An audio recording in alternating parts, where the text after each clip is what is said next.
முனிசிபாலிட்டியில நீங்களும் ஒரு அங்கமாக இருக்கிறீங்க. எஸ். அதுவும் காங்கிரஸ்ல இருக்கிறீங்க.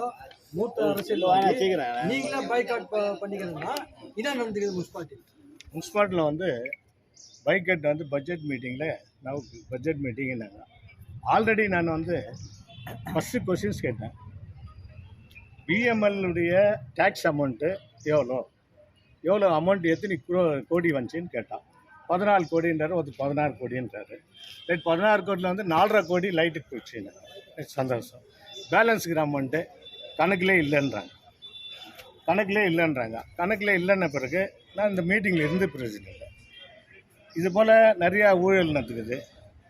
அதாவது பீச்சிங் பவுடர் வந்து நீங்கள் சொல்ல போனால் ஒரே ஒரு பினாமி பேரில் கவுன்சிலர் அவர் ஹஸ்பண்ட் அவர் பேரில் 2.5 லட்சத்துக்கு கொடுத்துக்கிறாங்க. ஸ்டேஷனரி 2 லட்சத்துக்கு கொடுத்துக்கிறாங்க. யாரும் டெண்டரே இல்லை. டெண்டர்ன்றனா 50,000 ரூபாய்க்கு மேலே போனால் முனிசிபாலிட்டி ரூல்ஸு டெண்டர் விடணும். டெண்டர் விடுறதுக்கு இல்லை. இவங்க எந்த பேஸில் கொடுத்துக்கிறாங்கன்னு தெரியல. இதெல்லாம் ஒன்று பாரத் என்ட்ரிபிரஸ் அதாவது பாரத் கோலாரில் இருக்கிறாரு. அவர் லைட்டெல்லாம் போட்டுன்னு வந்தார். சந்தோஷம். லைட்டெல்லாம் பார்க்க நம்ம ஊருக்கு நல்லதாகிடுது. எங்களுக்கு ரொம்ப சந்தோஷமான செய்தி. ஊருக்கு நல்லதாகிடுது. ஆனால் நான் கேட்குறது வந்து அவருக்கு லைசன்ஸுக்கு தான் இல்லையா.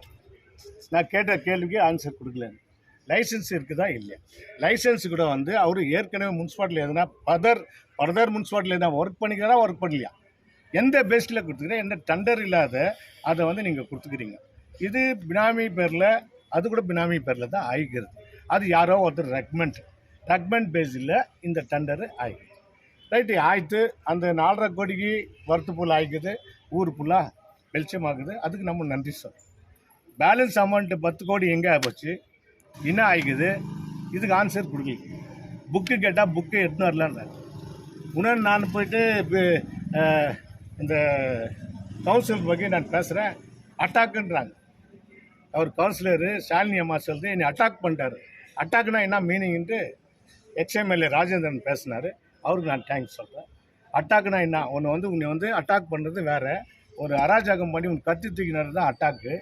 இல்லை வேறு எதனா பண்ணால் தான் அட்டாக்குனா என்னான்னு தெரியாத இந்த அம்மா அட்டாக் பண்ணுறாருன்னு எனக்கு அதுக்கு வந்து பர்சனல் வெக்ஸே இல்லை. அது சொல்லி எனக்கு பர்சனல் வெக்ஸு என்ன நீ தான் சொல்லணும் ஆன்சர். ப்ரெஸ்ஸுக்காரர்கள் கேட்குறேன். பர்சனல் வெக்ஸுன்னு அந்த அம்மா சொல்ல சபையில் இது வந்து எந்த பர்சனல் வெக்ஸுன்னு அந்த அம்மா சொல்லணும், வெளியே வரணும். வந்தால் நம்மளுக்கெல்லாம் நல்லா இருக்கும், சந்தோஷம் இருக்கும், பப்ளிக்கு தெரிஞ்சோம் இல்லையா அந்த அம்மா சொல்லுது. அதே போல் இன்னொன்று வந்து நான் ரொம்ப அப்ஜெக்ஷன் பண்ணுறேன். வள்ளல் முன்சாமி என்னோடய நண்பர் இல்லை, என் சகோதரன். அவர் ஆகிக்கிறதுக்கு நான் ரொம்ப சந்தோஷப்படுறேன். ஸ்டாண்டிங் கமிட்டி நான் ரொம்ப வெல்கம் பண்ணுறேன் அவருக்காக. பட் அராஜகம் இருக்கக்கூடாது. பார்ட்டியில் வந்து காங்கிரஸ் பார்ட்டியில் அராஜகம் இருக்குது. ஹிட்லர் ஆட்சி போல் பண்ணுறாங்க. இது நான் ஏற்றுக்கிறது. நான் சீனியர் மோஸ்ட். எனக்கு கூட ஒரு லெட்டர் கொடுத்தேன். என்னுடைய அன்பு சகோதரி ரூபாக்கிட்ட அந்த லெட்டர் காரில் இருக்குது, எடுப்பான். அந்த லெட்டரை எடுத்து கொடுக்குறேன். படித்தாங்க. எம்எல்ஏ இன்னொருத்தர்கிட்ட கொடுத்தாங்க, பார்த்தாங்க. அந்த லெட்டர் என்ன பண்ணோம், டிசிசி பிரசிடெண்ட்டுக்கு அட்ரஸ் பண்ணிக்கிறேன், பிளாக் பிரசிடெண்ட்டுக்கு அட்ரஸ் பண்ணிக்கிறேன். இதை நீ பார்த்து டிஸ்கஸ் பண்ணுமா இல்லையா, பண்ணணுமா இல்லையா. அது நான் வந்ததை கேட்டேன். 7 நாள் டைம் இருக்குது. 7 நாள் நோட்டீஸ் கொடுத்து தான் ஸ்டாண்டிங் கமிட்டி பண்ணோம். கேட்டால் கமிஷனர் சொல்கிறார் 7 நாள் இல்லைன்றாரு. இது அராஜகம். இது ஹிட்லர் ஆட்சி போல். கமிஷனரும் சரி முனிசிபாலிட்டியும் சரி ஹிட்லர் ஆட்சி போல் தான் நடந்தது. என்ன தான் காங்கிரஸ் கவர்மெண்ட் இருந்தால் கூட அதுக்குன்னு ஒரு காலன் இருக்குது. காலனில் செய்யணும். இவங்க செய்கிறத வந்து தப்பை நான் சுட்டி காட்டினா ஜெய்பால் ஆகிறதில்ல. ஜெய்பால் இதே தான்ட்டு ஜால்ராங்கிறாங்க. அந்த ஜால்ராங்க போயிட்டு சொன்னால் அதை பற்றி கவலை இல்லை. நானும் ஒரு டிப்யூட்டி கேண்டிடேட் தான். அந்த ஊரில் 13,000 ஓட்டு எடுத்தவங்க தான் நானும். எனக்கும் விதான் சேதா தெரியும், எனக்கும் மினிஸ்டர் தெரியும், எனக்கும் சிஎம் ஆஃபீஸ் தெரியும், எனக்கே சிஎம் வீட்டுக்கு போகிறதுக்கு தெரியும். பட் நான் இது நாள் போகாதிருந்தேன். இனிமேல் நான் போய் இந்த ஊருக்காக எனக்கு 13,000 ஓட்டு போட்டாங்க பார், அந்த நன்றிக்காக, அந்த ஊர் மக்களுக்காக ஹாஸ்பிட்டல் என்ன ப்ராப்ளம் இருக்குது, வேறு எங்கெங்கே என்னென்ன ப்ராப்ளம் இருக்குது, இந்த லெட்டரை கொடுத்து ஒரு எம்எல்ஏக்கு நான் ஒரு அன்பு சகோதரி எம்எல்ஏக்கு லெட்டர் கொடுக்குறேன். இந்த லெட்டரை என்ன பண்ணுறேங்க அனாவசியமாக வச்சு போயினேங்கிறேன்.